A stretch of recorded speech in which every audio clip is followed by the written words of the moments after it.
വാക്യങ്ങൾ. യോഹന്നാൻ സുവിശേഷം 10-ാം അധ്യായം അതിൻ്റെ 7 തൊട്ട് 7-ഉം 8-ഉം വാക്യങ്ങൾ ആദ്യം ഒന്ന് വായിക്കാം. യേശു പിന്നെയും അവരോട് പറഞ്ഞത്, ആമേൻ ആമേൻ ഞാൻ നിങ്ങളോട് പറയുന്നു, ആടുകളുടെ വാതിൽ ഞാനാകുന്നു. എനിക്ക് മുൻപേ വന്നവരൊക്കെയും കള്ളന്മാരും കവർച്ചക്കാരും അത്രേ, ആടുകളോ അവരുടെ വാക്ക് കേട്ടില്ല. ആടുകളുടെ വാതിൽ ഞാനാകുന്നു എന്ന് യേശു പറഞ്ഞു. പഴയ നിയമം തൊട്ടേ യേശുവിനെ കുറിച്ചുള്ള അല്ലെ മെസ്സിഹ വരുന്നു എന്നുള്ളൊരു ശ്രുതി പഴയ നിയമം തൊട്ടേ ഉണ്ടായിരുന്നു. ദൈവരാജ്യം എന്ന് പറയുമ്പോൾ ദൈവം സൃഷ്ടിച്ച ആ സൃഷ്ടി ദൈവത്തിൻ്റെ പ്ലാനും പദ്ധതിയും അനുസരിച്ച് ദൈവം സെറ്റ് ചെയ്ത് ചില കാര്യങ്ങളുണ്ടായിരുന്നു. അത് മനുഷ്യരുടെ പാപം മുഖാന്തരം അതെല്ലാം പൊളിഞ്ഞു അല്ലേ, അതെല്ലാം മാറി. എന്നാലും ദൈവത്തിൻ്റെ ഹൃദയത്തിൽ എപ്പോഴും ആഗ്രഹം കിടക്കുന്ന ഈ ഒരു കാര്യമാണ്, ദൈവം സൃഷ്ടിച്ച ആ മനുഷ്യരും ദൈവമായിട്ടുള്ള ആ ബന്ധത്തിലായിരിക്കണമെന്നാണ്. എന്നാലും പല കാരണങ്ങൾ മുഖാന്തരം നമ്മൾ ദൈവത്തിൽ നിന്ന് അകന്ന് ജീവിക്കുന്നു. പല കാരണങ്ങൾ മുഖാന്തരം ദൈവവും നമ്മളുമായിട്ടുള്ള ആ ബന്ധത്തിനൊരു വിടവ് വന്നിരിക്കുന്നു. അതിനകത്ത് നമ്പർ 1 കാരണം നമ്മുടേതായിട്ടുള്ള കയ്യിരിപ്പാണ്. അതിനകത്ത് ഏറ്റവും വലിയ കാരണം നമ്മുടെ പാപങ്ങളാണ്, നമ്മുടെ അകൃത്യങ്ങളാണ്. അത് നമുക്കറിയാം.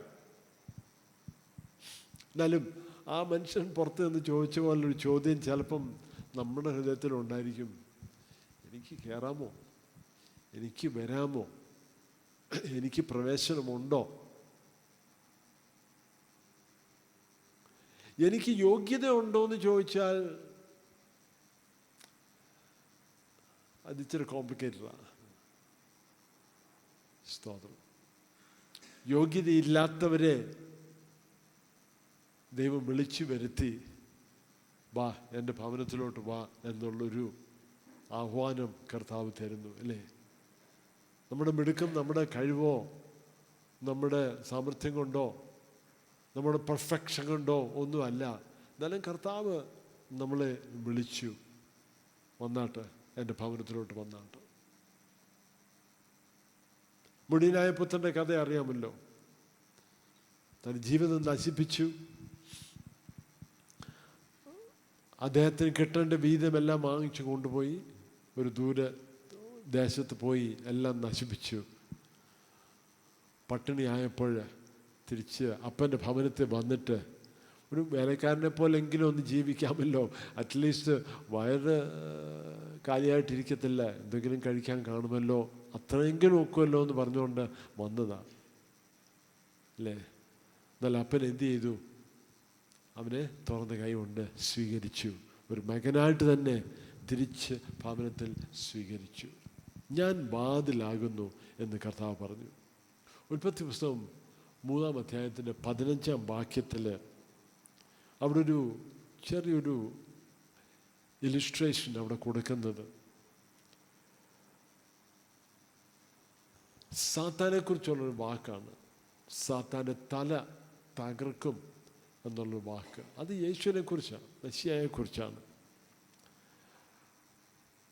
ഇതിനെക്കുറിച്ച് പിന്നീട് പറഞ്ഞിട്ടുണ്ട്, പ്രോട്ടോ ഇവാഞ്ചലിയോൺ എന്നൊരു വാക്ക് ഉപയോഗിക്കും. എന്ന് പറഞ്ഞാൽ ആദ്യത്തെ സുവിശേഷം, ആദ്യം പറഞ്ഞ സുവിശേഷം. യേശു ക്രിസ്തു വന്നിട്ട് സാത്താൻ്റെ തല തകർക്കും. സ്തോത്രം. നമ്മുടെ ജീവിതം സാത്താൻ്റെ വഴിയിൽ ജീവിച്ചു, നമ്മൾ നമ്മുടെ ജീവിതം നശിപ്പിച്ചു, സാത്താന് നമ്മൾ വിട്ടുകൊടുത്തു. എന്നാലും എന്ത് ചെയ്യുന്നു? കർത്താവ് ഒരു ദിവസം വരും എന്നുള്ള വാഗ്ദത്തം ഇത് പഴയ നിയമം മുഴുവനും ഉണ്ടായിരുന്നു. പഴയ നിയമത്തിൽ അനേക കൽപ്പനകളും ഇങ്ങനെയുള്ള കാര്യങ്ങളൊക്കെ ആൾക്കാർ വായിക്കുമ്പോൾ അവർ തെറ്റിദ്ധരിക്കുന്നത് എന്തുവാ? അവർ ചിന്തിക്കും ഇതെല്ലാം, ഈ കൽപ്പനകളെല്ലാം പാലിച്ചാലേ സ്വർഗത്തിൽ പോകാനൊക്കത്തുള്ളൂ, ദൈവമായിട്ടൊരു ബന്ധത്തിലെത്തിയിരാനൊക്കത്തുള്ളൂ എന്നുള്ളൊരു തെറ്റിദ്ധാരണ. എന്നാൽ ഈ കൽപ്പനയുടെ കാരണം ഇതാണ്, അതിൻ്റെ പ്രത്യേകത ഇതാണ്.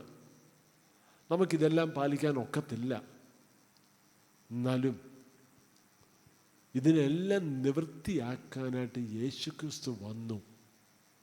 ആ യേശു മുഖാന്തരം നമുക്കൊരു തുറന്ന വാതിലുണ്ട്. ഈ യേശുവാ ഈ വാതിൽ തുറന്നു തരുന്നത് എന്ന് നമുക്ക് മനസ്സിലാക്കുന്നു.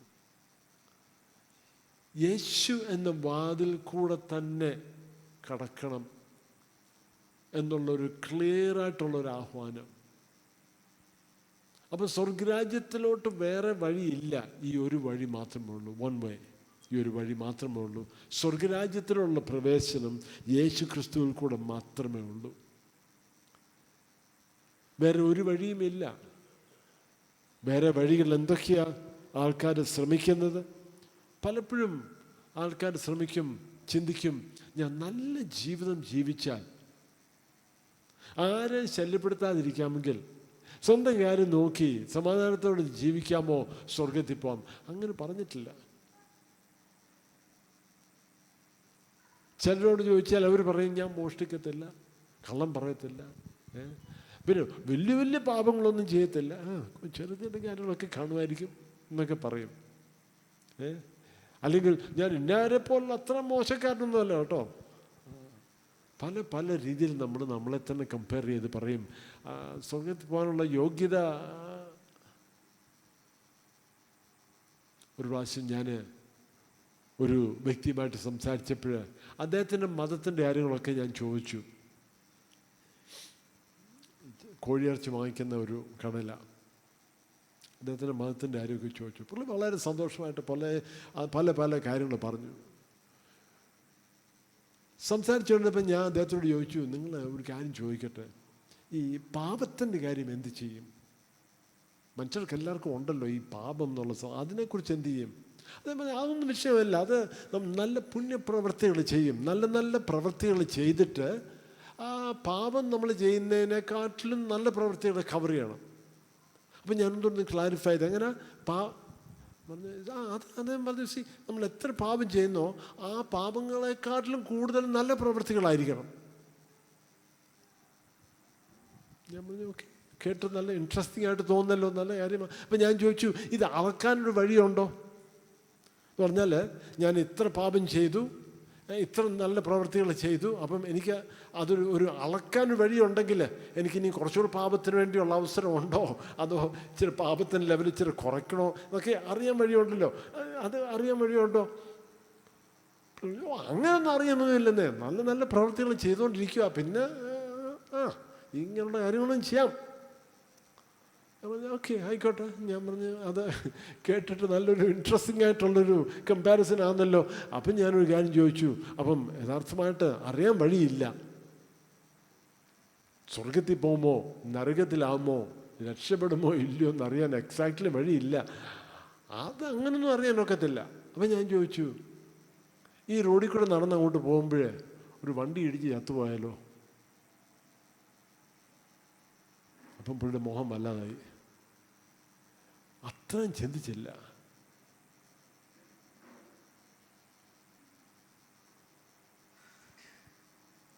യേശു പറഞ്ഞു, ഞാൻ വാതിലാണ്. സ്വർഗരാജ്യത്തിൽ കടക്കാൻ വേണ്ടിയുള്ള യോഗ്യത,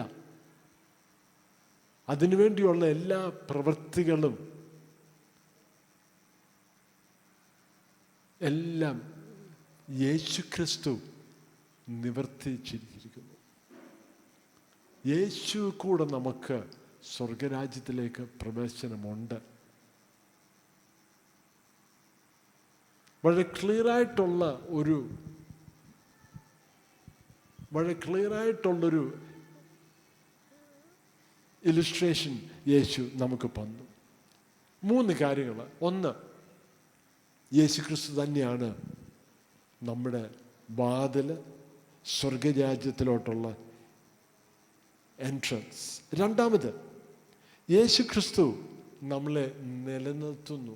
ഹീസ് ആർ സസ്റ്റനൻസ്. 9-ാം വാക്യം ഒന്ന് വായിക്കാമോ? യോഹന്നാൻ, ഞാൻ വാതിലാകുന്നു, എന്നിലൂടെ കടക്കുന്നവൻ രക്ഷപ്പെടും, അവൻ അകത്തു വരികയും പുറത്തു പോകുകയും മേച്ചിൽ കണ്ടെത്തുകയും ചെയ്യും. അവൻ അകത്തു വരികയും പുറത്തു വരികയും മേച്ചിൽ കണ്ടെത്തുകയും ചെയ്യും. 1-ാം നൂറ്റാണ്ടിൽ ഇടയന്മാർ പുറത്ത് പോയി ആടിനെ തീറ്റാൻ വേണ്ടി ഇങ്ങനെ പോവും. ഹോൾ ഡേ ഇങ്ങനെ പോയിരിക്കുമായിരിക്കും. രാത്രിയിലാകുമ്പോഴത്തേക്ക് ഒരു സമയമാകുമ്പോൾ തിരിച്ചു കൊണ്ടുവന്ന് തൊഴുത്തിൽ ഇതിനകത്ത് എല്ലാം കയറ്റും. യേശു പറഞ്ഞു, ഞാനാ വാതിൽ. ആ യേശു എന്ന വാതിലിൽ കൂടെ കയറുന്നവർ എന്ത് സംഭവിക്കുന്നു?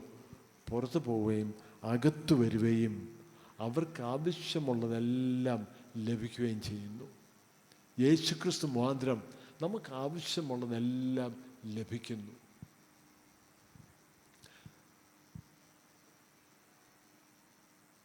നമുക്ക് എന്തുവാ നമ്മുടെ ജീവിതത്തിൽ ആവശ്യമുള്ളത്?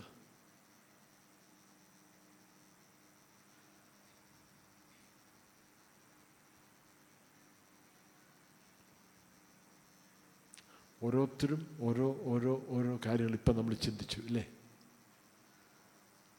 വസ്ത്രം ആവശ്യമുണ്ട്, ആഹാരം ആവശ്യമുണ്ട്, ഒരു ഭവനം ആവശ്യമുണ്ട്, അല്ലെ സമാധാനം ആവശ്യമുണ്ട്, സ്വസ്ഥത ആവശ്യമുണ്ട്. ചിലർ പറയും, എനിക്ക് എങ്ങനെങ്കിലും ഈ ജീവിതം ഒന്ന് ജീവിച്ച് അവസാനം വരെ ഒന്ന് എത്തിയാൽ മതി, ആ അവസാനം എത്ര വേഗം വരാമെങ്കിൽ അത്രയും സന്തോഷം എന്നൊക്കെ ചിന്തിക്കും. പല പല ചിന്തകൾ ഓരോരുത്തർക്കും ഉണ്ടായിരിക്കും. നമ്മുടെ ആവശ്യം എന്തുവാ? നമ്മുടെ ഹൃദയത്തിൻ്റെ വാഞ്ച എന്തുവാ? നമ്മുടെ ഹൃദയത്തിൻ്റെ ആഗ്രഹങ്ങൾ എന്തുവാ? നമ്മുടെ ഇഷ്ടം എന്തുവാ?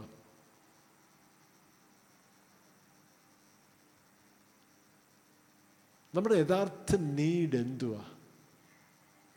ഞാൻ ജീവിക്കുന്നു, എൻ്റെ ജീവിതത്തിനൊരു അർത്ഥമുണ്ട്, എൻ്റെ ജീവിതത്തിൻ്റെ ആ ലക്ഷ്യത്തിൽ ഞാൻ എത്തിച്ചെല്ലാൻ ഒക്കും അതോ ഒക്കത്തില്ലയോ? അതെന്തുവാ? ഇതെല്ലാം യേശുവിൽ കൂടെ നമുക്ക് ലഭിക്കുന്നത്. വേറെ ഏതെങ്കിലും ഒരു വഴി നമ്മൾ കണ്ടെത്തുവാണെങ്കിൽ അത് നടക്കത്തില്ല, അത് സാധിക്കത്തില്ല. യേശു തന്നെയാണ് നമ്മുടെ എല്ലാം എല്ലാം എന്നുള്ള ഉറപ്പ് തരുന്നതാണ്. ഞാൻ തന്നെ വാതിൽ എന്ന് പറഞ്ഞു. യേശുവിൽ കൂടെ അല്ലാത്ത ഏതൊക്കെ വഴിയുണ്ടോ ആ വഴി ശരിയാകത്തില്ല. ഞാൻ പറയുക, അല്ല, ഞാൻ നല്ലപോലെ നല്ല പ്രവൃത്തികൾ ചെയ്യുന്നതും പുണ്യപ്രവൃത്തികൾ ചെയ്യുന്നതോ ഇതൊന്നും സ്വർഗരാജ്യത്ത് കടക്കാൻ വേണ്ടിയുള്ള ഒരു മാർഗമല്ല. നല്ല പ്രവൃത്തികൾ വേണ്ടാന്നാണോ നമ്മുടെ ഇഷ്ടം പോലെ ജീവിക്കുക? അല്ല, അതല്ല. നല്ല പ്രവൃത്തികൾ ചെയ്യുന്നത്, നല്ല സ്വഭാവം ഉണ്ടാകുന്നത് ഒരു ദൈവപായലായതുകൊണ്ടാണ്, ദൈവപായലാകാൻ വേണ്ടിയല്ല. സ്വർഗരാജ്യത്തിൽ പ്രവേശനമുള്ളത് കൊണ്ടാണ് നമ്മുടെ സ്വഭാവത്തിന് മാറ്റം വരുന്നത്, നമ്മുടെ മനോഭാവത്തിന് മാറ്റം വരുന്നത്. ദൈവസാന്നിധ്യത്തിൽ നമുക്കൊരു പ്രവേശനം ഉള്ളത്. മൂന്നാമത് 10-ാം വാക്യം ഒന്ന് വായിക്കാം. മോഷ്ടിക്കുവാനും അറക്കുവാനും മുടിക്കുവാനുമല്ലാതെ കള്ളൻ വരുന്നില്ല. അവർക്ക് ജീവൻ ഉണ്ടാകുവാനും സമൃദ്ധിയായി ഉണ്ടാകുവാനും അത്രേ ഞാൻ വന്നിരിക്കുന്നത്. യേശു സാത്താനെ കുറിച്ച് പറഞ്ഞ ഈ ഒരു പദമായത്. മോഷ്ടിക്കുവാനും അറക്കുവാനും കൊല്ലാനും വേണ്ടി. സാത്താൻ്റെ ലക്ഷ്യം അതാ. എന്നാൽ യേശു പറഞ്ഞ എന്തുവാ? ഞാൻ വന്നിരിക്കുന്നത് നിങ്ങൾക്ക് ജീവൻ നൽകാനും സമൃദ്ധിയായ ജീവൻ നൽകാനും. അബണ്ടന്റ് ലൈഫ്, സമൃദ്ധിയായ ജീവൻ. സമൃദ്ധിയായ ജീവൻ എവിടെ നിന്ന് കിട്ടും?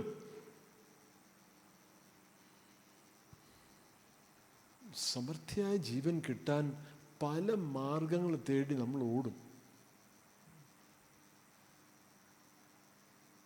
വരുന്ന പ്രശ്നം, ചില വ്യക്തികൾ സമൃദ്ധിയായ ജീവൻ തേടി അവർ ജീവിതകാലം മുഴുവനും കിടന്ന് ഓടുക. ഇന്നത് ചെയ്താൽ എനിക്ക് സമൃദ്ധിയായ ജീവൻ കിട്ടും, ഇങ്ങനെ ജീവിച്ചാൽ, ഇന്നാരെ പോലായി തീർന്നാൽ, ഇവർക്കിതൊക്കെയുണ്ട് അതൊക്കെയുണ്ട്. മറ്റ് പല ആൾക്കാരുമായിട്ട് നമ്മൾ കമ്പയർ ചെയ്തിട്ട് ചിന്തിക്കും, അങ്ങനാണെങ്കിൽ എൻ്റെ ജീവിതമെല്ലാം ശരിയായിരിക്കും, ഇദ്ദേഹത്തെ പോലെ ഒക്കുവാണെങ്കിൽ എനിക്ക് എല്ലാ കാര്യങ്ങളും ഒന്ന് സെറ്റായിക്കോളും. പല പല ചിന്തകളുണ്ട്. ഇവരെ കണ്ടില്ലയോ, ഒന്നിനും കുറവില്ല. ഇന്നരെ കണ്ടില്ലയോ, പുള്ളിക്ക് ഒരു കാര്യം നോക്കേണ്ട ആവശ്യമില്ല. പലപ്പോഴും നമ്മൾ സാമ്പത്തികമായിട്ട് കാര്യം വെച്ച് അത് പറയുന്നത്. കുറച്ച് പണം ഉണ്ടെങ്കിൽ പിന്നെ എന്തോ വേണ്ടിയത്, അല്ലേ? നിങ്ങളോട് പല പല പല തെറ്റിദ്ധാരണകൾ നമ്മുടെ ജീവിതത്തിൽ, നമ്മുടെ മനോഭാവത്തിലുണ്ട്. എന്നാൽ യേശു പറഞ്ഞത് സമൃദ്ധിയായ ജീവൻ തരാൻ വേണ്ടി കർത്താവ് വന്നിരിക്കുന്നു.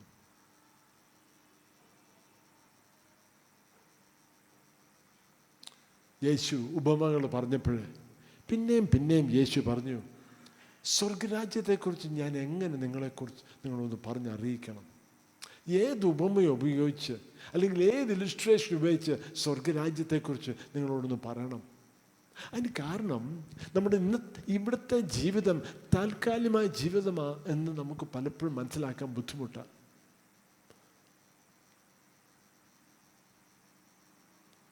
ചെറുപ്പമായിരിക്കുമ്പോൾ നമ്മൾ ചിന്തിക്കും, ഇനിയും കിടക്കുന്ന വർഷങ്ങൾ കിടക്കുന്ന ജീവിക്കാൻ, ലൈഫ് ഒന്ന് എൻജോയ് ചെയ്യണ്ടായോ, ലൈഫ് ഒന്ന് അടിച്ച് പൊളിച്ചൊന്ന് ജീവിച്ചിട്ട് പിന്നാട്ട് ബാക്കി കാര്യങ്ങളൊക്കെ എന്ന് ചിന്തിക്കും. സമയം പെട്ടെന്ന് പോവും. നരച്ച മുടിയുള്ളവരോടും ചോദിച്ചു നോക്കണം. എനിക്ക് നരച്ച മുടി കുറവാണ്. നരച്ച മുടിയുള്ളവരോട് ചോദിച്ചാൽ അവർ പറയും സമയം പെട്ടെന്ന് അങ്ങ് പോവും. നമ്മൾ ചിന്തിക്കുന്ന പോലെ അല്ല.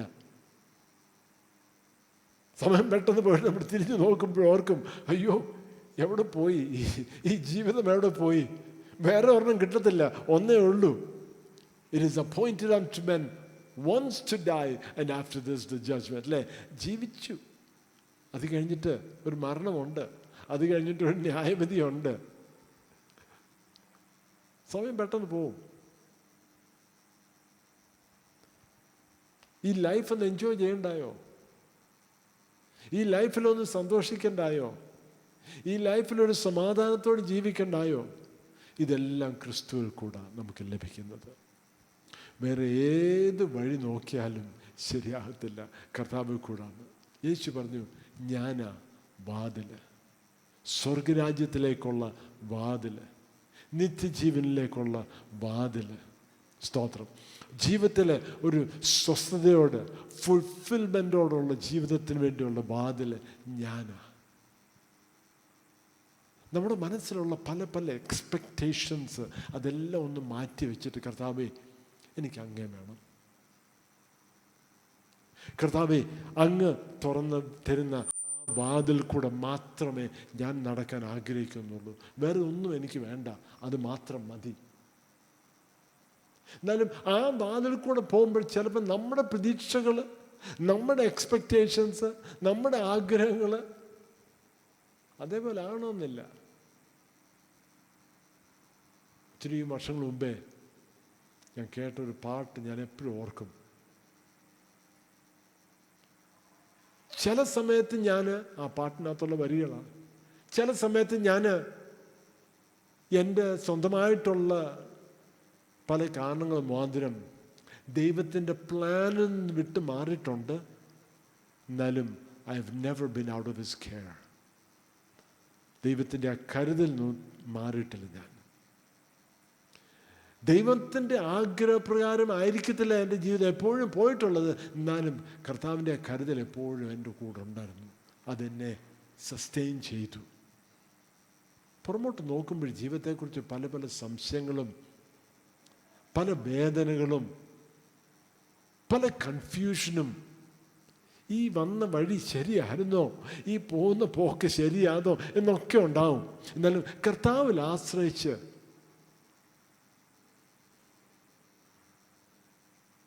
കർത്താവുമായിട്ടൊരു ബന്ധത്തിൽ ജീവിക്കുമ്പോൾ നമുക്കുള്ളൊരു ആശ്വാസം ഇതാണ്: എന്നെ നിലനിർത്തും, എന്നെ പിടിച്ചു നിർത്തും. അത് കർത്താവ് ചെയ്യുന്ന പ്രവൃത്തിയാണ്. സ്തോത്രം. നമുക്കൊരു